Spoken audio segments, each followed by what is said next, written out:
Hey guys, coming another movie for guys, and this movie reviewing, I'm percent sure that none of you have heard about this movie. You're gonna be hearing this movie, you're like, what the fuck is this? You have never heard of this, I didn't even know this came out, and I wouldn't have known either. All I really knew about this movie is that there, as I said, every single week Netflix has released a movie. I think it's a bit tedious that they've done that. I think some of them have, ranged from really good to really mediocre. But none of them have been great. The only one that's really been great so far has been Imperial Dreams. Now I've only seen three of them, granted, but I just heard, not many people have talked about them, and I feel like Netflix is doing a bit too much with that. But this one very much intrigued me. I knew it had Bob Odenkirk, and I knew it was coming out on Valentine's Day, and that definitely did intrigue me what this really was. And that movie is none other than Girlfriend's Day. Like I said, I had no idea what this movie was going into it. I saw it had Bob Odenkirk, I saw it was a Netflix film, and I saw that it was only about like 70 minutes long, which is extremely rare for a movie nowadays. I can't remember the last time a movie was that short. That's pretty crazy, but I checked it out, and I'm honestly really glad I did check it out because while I don't think Girlfriend's Day is a perfect movie, I don't even think it's a great movie. It's a very well done movie. Either way, it's a very different type. It's a very different, unconventional film noir.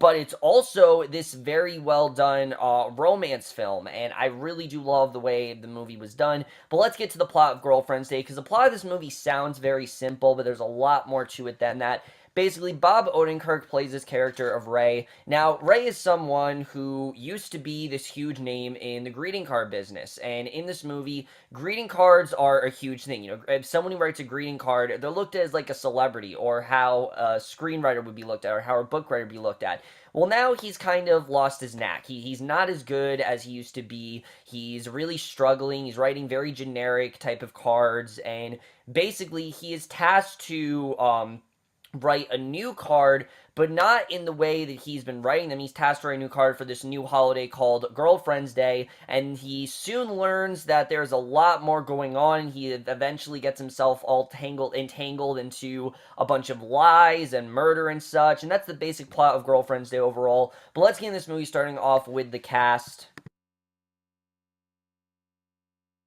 Now, one thing I definitely do want to give Netflix, even though they have been releasing such a huge influx of original films, they have been finding some really, really great actors to be in these films, and I've been very impressed with them overall. And Bob Odenkirk, once again, gives another really great performance in this movie as this character of Ray, who is a very different character than that of Jimmy. Now, I was worried going into this movie that he was going to be basically, just Saul 2.0, but that's not at all who he is. I really did like this character of Ray. Ray is someone who he is definitely a bit hopeful. I wouldn't say he's completely lost his touch, but he's very lost in what he really wants to do. He knows that he used to be good, but he doesn't really know what made him so good. What was the thing that gave him that motivation? How can he be that good again? And honestly, I think you could substitute that for really anything that anyone has gone through. I've gone through many times on even this where I felt I've lost my inspiration. I felt my videos haven't been as good as they were. How were they good then? What made them so good then? That's something that he's really struggling with throughout this movie, but he's also trying to, make connections and try to get close to this girl, and I really did love all the struggles this character was going through. He was very relatable in that sense. Thought Bob Odenkirk did a very good job with getting us to care for this character, because I definitely did care about him, and I really did love the direction they went with him overall, and he definitely is the glue that holds the film together. I think if Bob Odenkirk was not in this movie would not nearly be as good as it really is.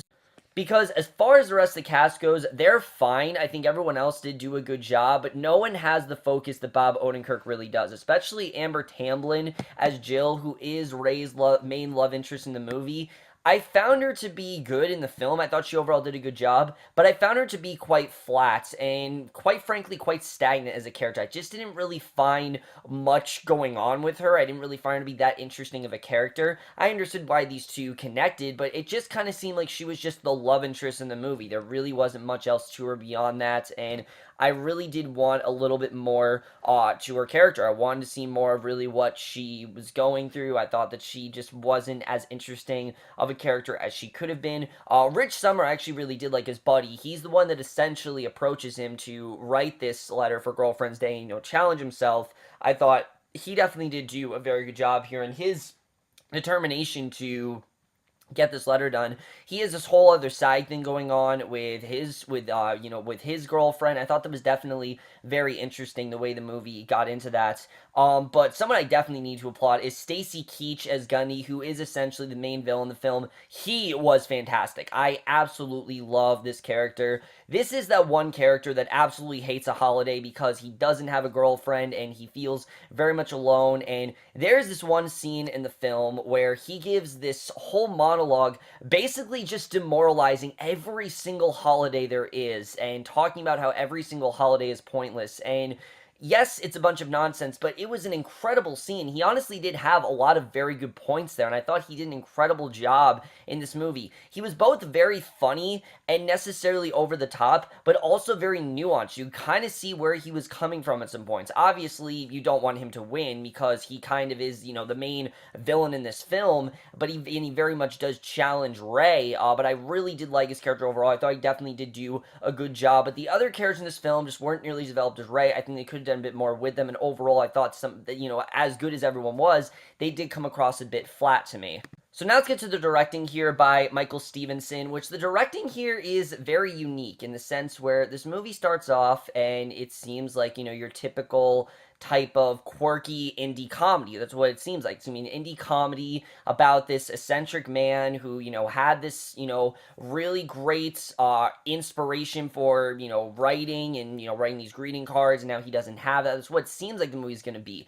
But halfway throughout this movie, it turns into this murder mystery, and I don't exactly know if the two tones blended together. I'm going to be honest. I don't really know if that worked out. But I was overall okay with it. I just don't know if it really needed the whole murder mystery side of it. I get what they were trying to do. I understand that, but I just don't really know if the movie really needed it. I think the movie would have been just as fine if it was just him struggling with making the screening card. I think would have been just as good. I get that we obviously need a conflict, but I just felt that was enough of a conflict. But I thought the directing... My only thing in the directing is that I didn't really find the movie funny. The movie is listed as a dark comedy, and I don't know, I really didn't find that much funny here. I found a lot of the jokes, if there were any jokes, they very much went over my head. It was very, very deadpan in that regard, and Bob Odenkirk is usually very good at humor, but I don't know, just something about it. He does not really have the amount of humor and just the amount of charm that he does in Better Call Saul. I just didn't really find this movie to be that funny. I wasn't really laughing a lot, but I was interested in the story, and that is something I will give the film, is I thought the screenplay was overall very well done. I very much did love the story to this movie, because like I said, the whole idea of someone losing their creativity and losing their passion and realizing this is literally all they have left. If he doesn't create this greeting card, he could essentially be irrelevant to this society, and this is something that I thought was very well explored here. And again, I think it's a very relatable type of subject. I don't think that the movie's just saying, about greeting cards. It's supposed to be about someone who's losing their knack for creativity and losing their passion, which everyone goes through at some point, and it was very well handled here. I really did like the way the movie did focus on that, and you can definitely see why he's lost it. I mean, there's a lot that this character has been through between him and his wife have, his wife end up leaving him, so he's a very bad connection with her. There's a lot of stuff on his past. We found this very heartbreaking story about his mom, and it almost brought me to tears. I mean, it was very, very sad. The emotion in this movie is very well done. There's a lot of really great emotional scenes, and I really did love the way that was done. I thought they overall definitely did a very good job with the emotional side here.